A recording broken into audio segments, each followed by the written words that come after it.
Semuanya mana ngapak ya? Cilacap. Iya, banyak yang ngapak-ngapak. Pakai bahasa Cilacap aja. Kalau bahasa Indonesia enggak tak jawab. Pokoknya kalau bahasa Indonesia enggak bisa dijawab ya. Ya. Dan pakai bahasa kasarnya enggak boleh, bahasa halus. Bahasa kasar kepriben lah, bocah itu. Kepriben. Kafe we. Kepriben.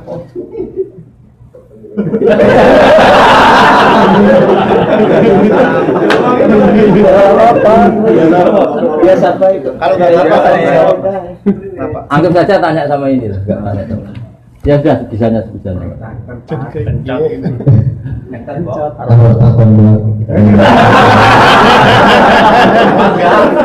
Ya, wis boleh mana? Naiknya Cina itu apa untuk pahala?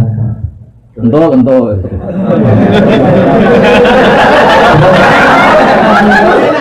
Apa syaratnya bisa nyambung? Bisa. Sanat itu gini loh ya. Saya sering dapat pertanyaan sama dari Cilacap. Siapa namanya? Gunawan. Oh bagus. Gunawan tuh manusia ada gunanya. Iya kan? Orang kaya jutawan kan gitu. Tukang pewarta hartawan. Tukang ada gunanya. Maka kalau nyuruh sama ini gunanya banyak. Ya semua yang nyuruh pakai ini aja. Pasti gunanya banyak. Jadi orang kalau kaya jutawan, pewarta wartawan. Ya. Kalau orang kelayaban bisa tawan wisata, tukang kelayaban kan. Jadi apa? Tawan. Kalau banyak gunanya, kalau banyak masalah.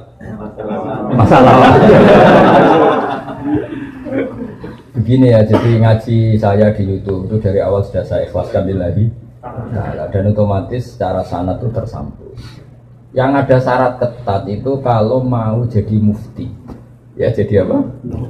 Mufti itu orang yang punya otoritas menghukumi halal haram, syarat tidak sahnya sholat atau syarat sah tidaknya nikah itu nggak boleh hanya sekedar ngaji di YouTube. Tapi kalau syarat ingin tahu kebaikan sudah cukup. Karena kebaikan itu ma'ruf, mudah dikenal oleh Jadi kalau syarat-syarat yang ketat harus ketemu gurunya, ngaji lama, terus akhlaknya harus baik, hafal Quran, hafal hadis, itu syarat untuk mufti, ya Pak?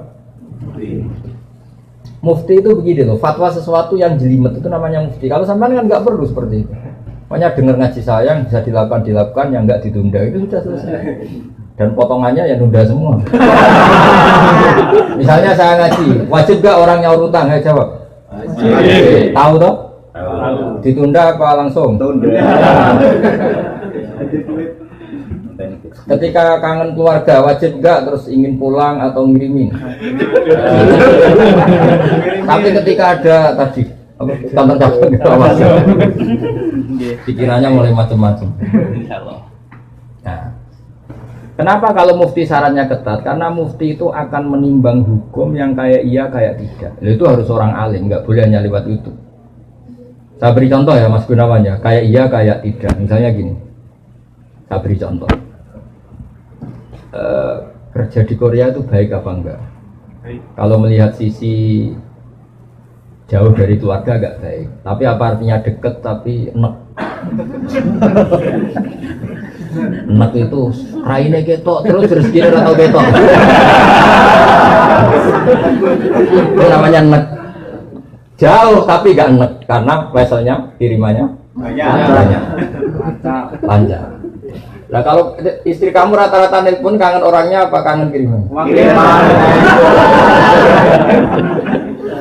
Nah itu kan terus ketika ada orang tanya baik mana merantau sama di rumah itu pas dah itu cuma itu hukum sosial, tapi seorang mufti pasti gampang kayak iya kayak tidak. Nah, itu butuh orang alim yang ngajinya tenanan. Tapi kalau hukumnya suami istri sebaiknya apa ya rukun, itu kan nggak perlu mufti, pasti iya gitu apa? Pasti iya. Jadi saya jawab ya. Jadi kalau ngaji lewat YouTube itu sudah sah. Cuma tetap saja nggak sah kalau sebagai mufti. Mufti itu menentukan hukum halal. Misalnya kamu marung di warung Korea yang terkenal misalnya masak babi, tapi yang kamu makan benar-benar telur atau ayam, hukumnya gimana? Mesti mufti itu mikir.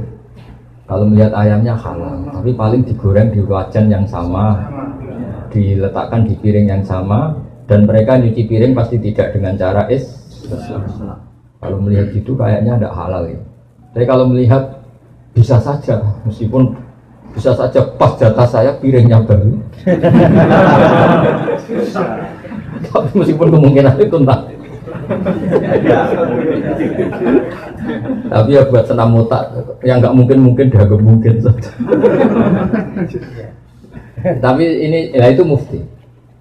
Misalnya sholat pesawat hukumnya gimana? Kalau melihat waktu sholat ya harus sholat. Tapi melihat kalau kamu sesuci misalnya, sesuci di pesawat itu wudunya kira-kira sempurna enggak?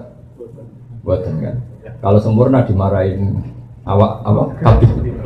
Setelah wudu tidak sempurna kira-kira tetap wajib sholat apa enggak? Mesti jawaban pertama wajib. Lalu sholat ini namanya apa? Sholat dihormatin waktu, hanya menghormati waktu, tapi nanti setelah di kos-kosan atau di Korea harus dikodoi.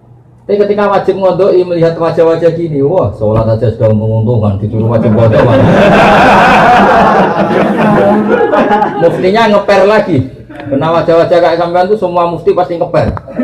Ini sholat fardu aja abot, apalagi disuruh kodok. Hanya kalau ditanya, hukumnya gimana Gus? Wajib sholat. Wajib ngulang enggak? Kamu enggak.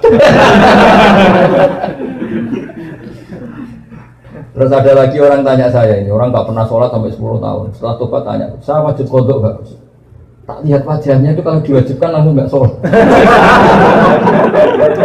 Akhirnya saya sebagai kiai ngakalin, ya sudah penting kamu sholat dulu aja, nggak usah tanya kodoknya.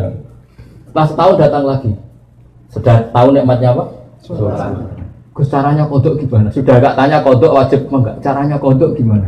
Saya bilang ya pokoknya tiap sholat kamu 2 kali aja, nggak usah langsung banyak apa?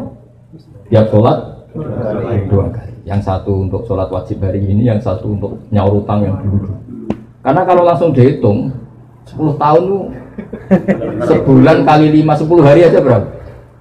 10 hari kali 5 waktu sudah 50. Berarti tiap 1 bulan 150. 150 kali 12 berapa? Banyak ya. Kali 10 tahun. Lihat raweh saja dia takut apalagi. Nah, wajibnya kodok itu sesuatu yang mudah dikenali. Tapi ngitung loyalitas orang pada agama. Rai-rai gini, rai-rai tobat musiman gini. Kalau langsung diwajibkan itu malah apa bahaya. Makanya bilang ya sudah sholat dulu aja. Katanya kiai harus ngodok ikut 10 tahun sudah, saya sholat dulu aja, tidak usah tanya itu. Makanya dulu tuh ada cerita unik. Ini guyonan saya sebagai penghormatan pada Korea palsu ini ya.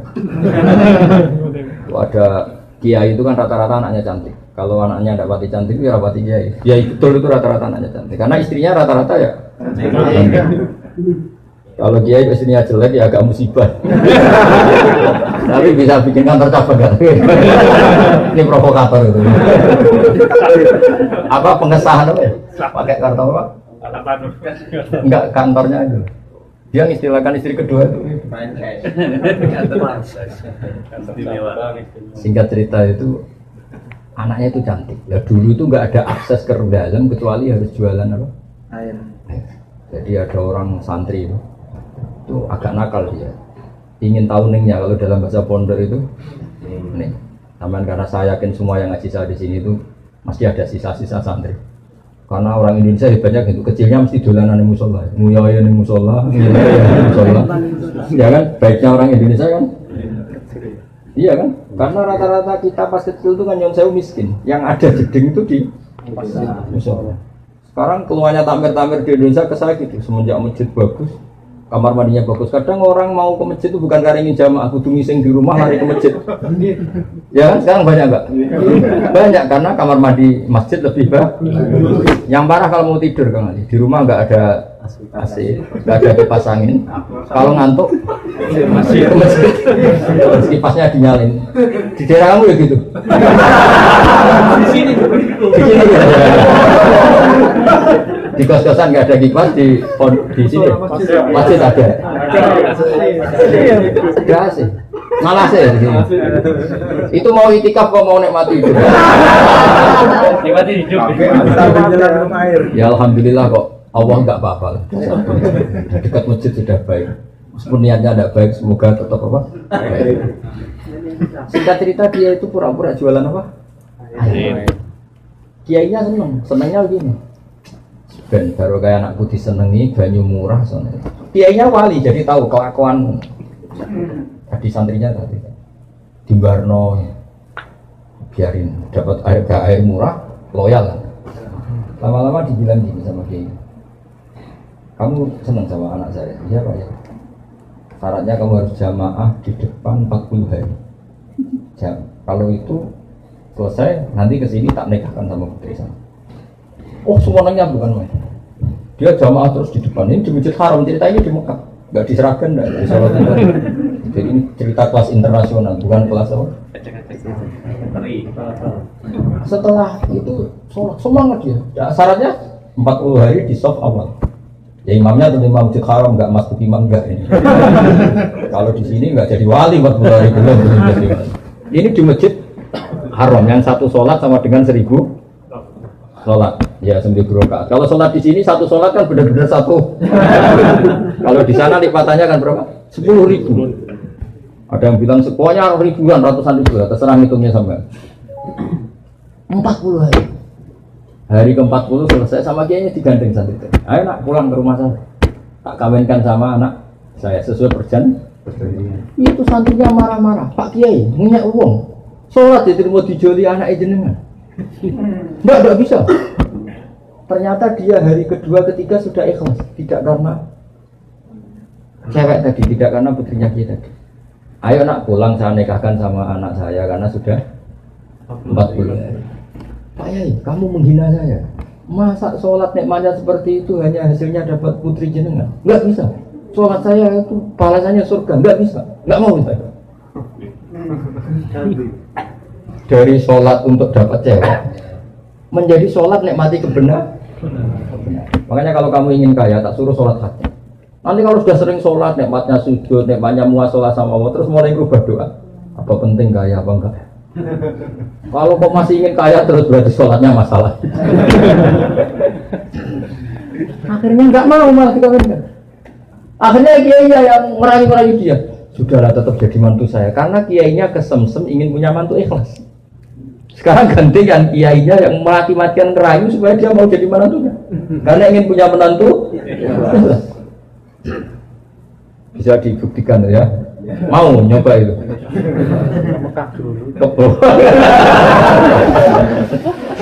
Nah, contohnya ada harus Mekah. Misalnya Anda ingin kaya, dijazahi, disuruh sholat saja. Lama-lama nanti Anda akan muhasabah, mengkoreksi doa Anda.